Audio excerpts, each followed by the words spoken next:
Hello and welcome everyone to another DevLog video.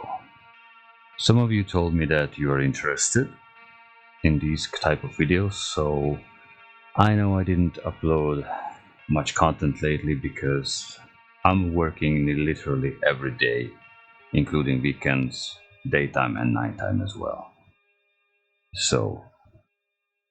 But I still have this one laying around. And I forgot to upload it because I thought, well, nobody will be interested in this. So what's the situation here? The short explanation is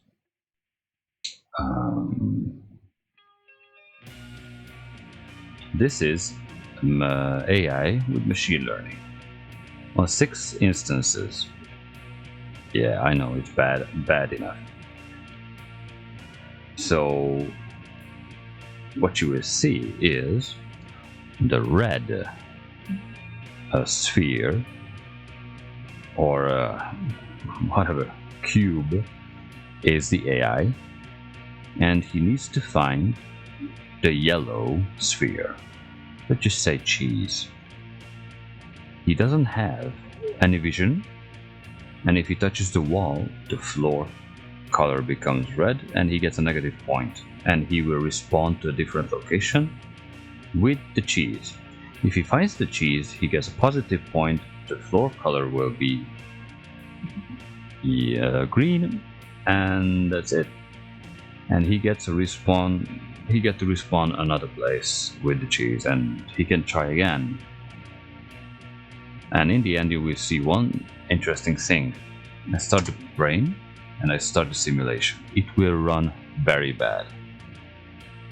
So sorry for that. They will fail a lot. Pay close attention at the start. They don't have eyes, but they share the same brain, okay? So just by local positional learning, they try to figure out where is something. Also, I made him to be, how to say nicely, to don't think for ages. As you see, there are some situations like here, when he thinks too long and then he gets reset and then you respawn. It's basically because his approach and behavior to the situation is kind of carefree. So in his mind, between A and B point, the shortest distance is just straightforward. But since he don't know where the wall is because he's blind, he's kind of a very, very careful where he goes. Sometimes they have a bit of a broken spawn. That's my bad, and I didn't fix it, but it doesn't really matter. It's when they spawn in the same place. But you will see that he will speed up, even with this low frame rate. You will see he will speed up once he knows an area that's trustworthy. Like this one, he starts to already be familiar with. Up here, you already see that he's still thinking. He's not explored that one.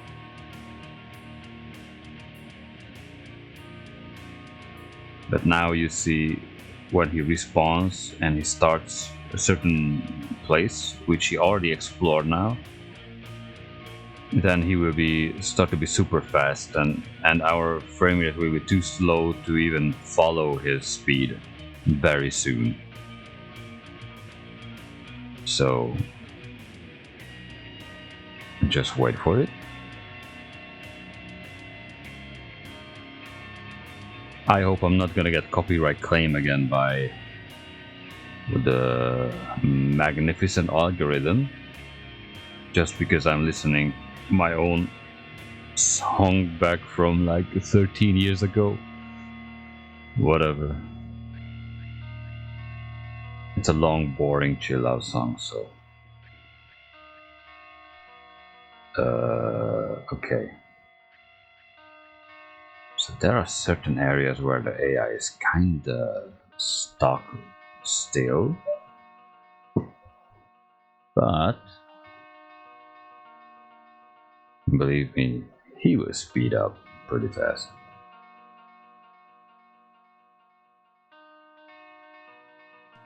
Actually, normally learning a path blindly because you don't have eyes, it's like it's kind of hard. It takes time. Even with 6 instances who uses the same brain. So if one of them have a knowledge which part of the map is safe to move around, the rest of the 5 will get the team 4 as well.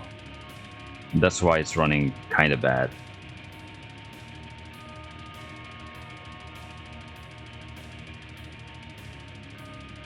Graphics, CPU main. Wait, I can't use my GPU?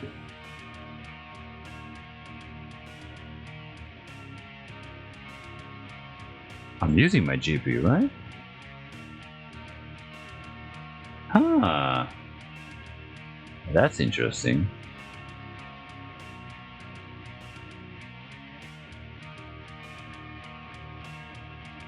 But the Python is definitely using something else.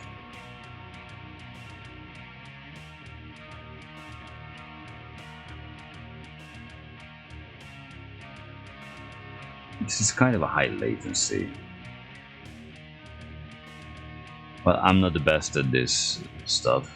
Like, I'm still learning Unity. But as you see, our little friends are starting to speed up pretty much. Even they do like this kind of a path if they need to. If they know a safe path, then they do it. You see like how fast it starts to become, even with the low frame rate.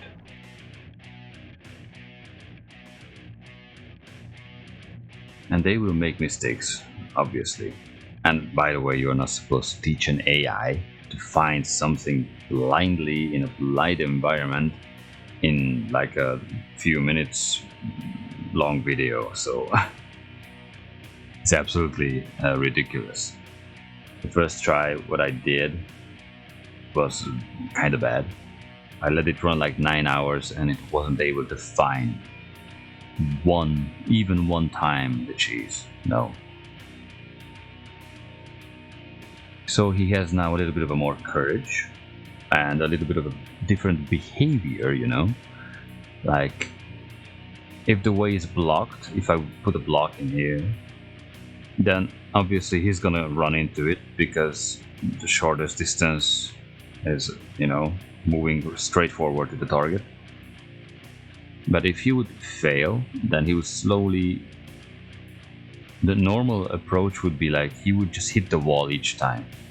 But like making him like go a bit around, explore, and you're forgiven if you make mistakes, then he will start to go around certain things.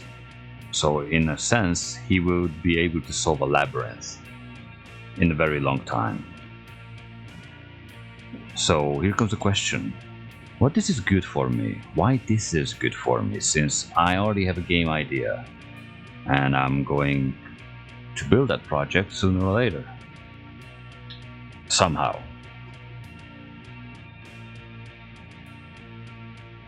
Well, imagine the situation that how you handle AI in these days, at least what I know. I didn't make a regular standard AI in Unity, that's the funny thing. But what I learned is there is a certain mesh, you kind of bake it or something, and you put down points what the AI chooses between to go around. And for me, that's like annoying. If I have to use it, I will. But if I can figure this one out, then let's just say we have a map, right? We make a nice map, a house or whatever, and I just disable every texture, remove all of the whatever, furnitures and put in just colliders. And then I let this guy in, where the cheese randomly spawns. And he will run into all sorts of problems, like doors, couches, everywhere. But the trick, it's gonna be funny, because I let it run and he will figure out slowly but surely which direction he can go and he cannot. And then I can feed the AI to use that knowledge in a gameplay situation. So I don't need possibly to add any kind of a navigational node for it to choose from. He will be like natural. If he needs to perform complex tasks, then I can switch to imitation learning, show him like 10, 12, 14 times what is going on, and then I use the brain after he observed what I'm doing, like turning on a lamp and then opening a door and going out. Then he will try to imitate that. And after that, I give him this kind of learning, what he does now, the reinforced learning. And he will make my teachings and pathfinding better. That's one way to teach an AI. So yeah, it's just, I guess, neural networks and stuff. I watched a video about evolutional AI. That was interesting. Like what happens to an AI if you give him mutational capabilities, and how, like, what if an AI creates an AI and gets certain behavior types inherited from another AI, and what happens after a certain amount of generations, and how you can alter these generations with mutations. If you include mutations, then you kind of kick in the balls the AI. In short, it will be quite unpredictable. But that's gonna make, for example, a game, if this one would be a ghost, that it would make very unpleasant for the player, because one, he would never be able to figure out where the AI is, logically speaking. And two, here's the funny part, the replayability will be like top notch, max, because not just randomness involved in the situation, but the AI learning capabilities. So each time you would play it, you would get something new. And that's one of the goals I want to implement in my game. So yeah. As you see, if he doesn't get the bug, where they both spawn in the same place like now, then just watch the speed, how good now he is. I know the frame rate sucks, sorry for that, and it's just, and I'm running on a 3080 video card, so what the hell. Anyway, even with that, you can see it fails. Obviously it fails, it's gonna fail. You should leave it running for ages. I mean, not long, but yeah, still it's progression. And you can compare now how fast he finds the cheese to the start of the video, where he had no idea and I first started him out. So anyway, this is another interesting, at least for me, an interesting and also an achievement in my book, that I was able to set up an AI and not a regular AI. Because why start with a regular AI? I'm a dumbass idiot. So I just went with Python, PyTorch, plus Unity, and created this abomination who will be part of my game.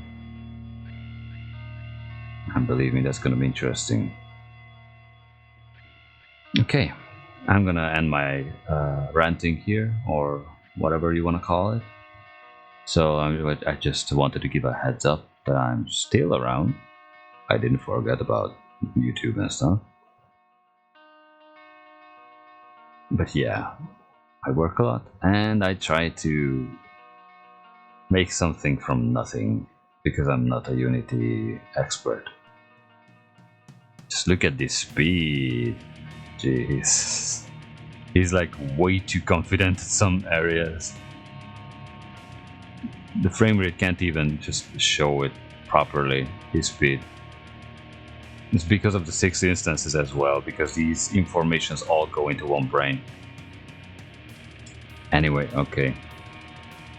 Before anything like stops my computer, because he will start to be like going to crazy computational speeds, because he will be confident, way too confident, and he will find his target very fast. It will run faster and faster and faster, and then, oh boy. But he will know his little place pretty well. Okay, that's all from me right now. This is DevLog number 3, I guess. Kind of far from the previous 2, especially the topic, but this is also relates to them. Because what happens if I say to the machine that, no, what if I do a reinforced machine learning that he cannot move, and when he chooses a direction, I tell him okay, and then I tell him no, and I tell him move here, tell him do that, and he learns the whole thing in the same time. Get it? And if you implement that in a game, just imagine if you have a creature and you can control it or talk to it with your voice. Now that's where my whole game idea concept is starting, because yeah, I have a very specific AI in mind that is doable, and you need to talk with it on your own. Your biggest weapon will be your voice. And your intelligence, obviously. Because it's not gonna be easy. If you like Phasmo and such games, you will like that if I ever finish that one. But you know, first always the first building block should work fine. So yeah, it's not gonna be a ghost hunting game, don't worry. It's gonna be much more than that. Oh, anyway, just take a look at this. Look at their speed if you can make it out somehow. I know it's running pretty bad. Sorry for that. But you can see now it's much more. If it doesn't bug out, like they don't spawn in the same place, then you can see like that. You can see how fast it finds it now. And you can compare it to the start of the video. Anyway, that's all from me right now. This was a kind of a whole weekend to put together, say I. And don't forget he's blind. Anyway, okay, I really should stop talking. Thank you for hanging out. This was just a little bit of a... just showing you what am I doing. And YouTube, please don't copyright claim me. This is my own song from 13 or 11 years ago. So, thank you. I don't want another dispute with Warner Brothers. They try to claim everything. Okay. Have a nice day. And see you in the next video. If you have any questions, I try to answer in the comment section, obviously. Yeah. Leave a like and subscribe. It helps a lot. If I reach 100 subscribers, then I can change the channel name to something normal instead of these garbage characters. So you could just type youtube.com/DavidLoco or something. Anyway, until then, see you in the next one. Bye bye.